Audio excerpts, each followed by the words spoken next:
চারাপোনা মাছ নিয়ে এসেছি, জ্যান্ত মাছ ভেজে নিয়েছি। এখানে কচু ভেজে নিয়েছি আর ঝিঙেও একটু ভেজে নিয়েছি। নিয়ে কড়াইতে তেল দিয়েছি, তেজপাতা আর শুকনো লঙ্কা ফোড়ন দিলাম।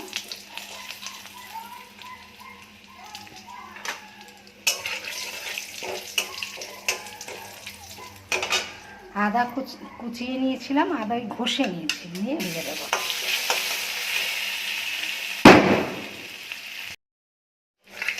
আদাটা ভাজা ভাজা হয়ে গেছে।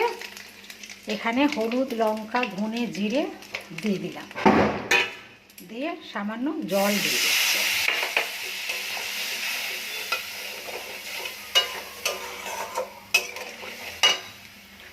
টমেটোটা কুচিয়েছি, টমেটোটাও দিয়ে দিলাম, দিয়ে এটাকে ভালো করে কষে নেব। মশলায় তেল ছেড়ে দিয়েছে,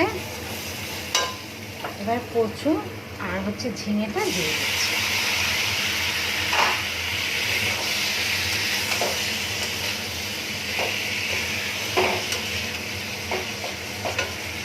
একটু কষে জল ঢেলে দেবো। সবজি কষা হয়ে গেছে, এবার জল ঢেলে দিচ্ছি।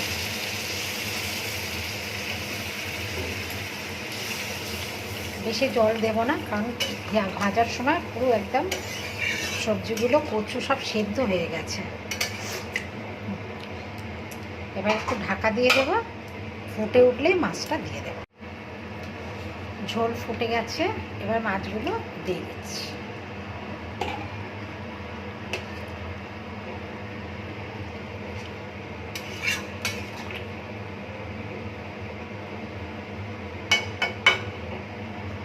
আবার একটু ঢাকা দিয়ে দিচ্ছি।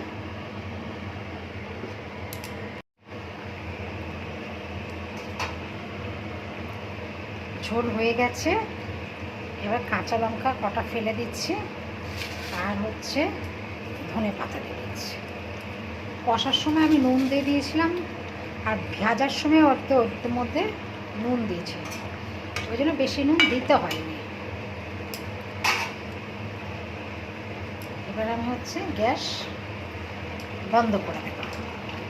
আমার মাছের ঝোল কমপ্লিট।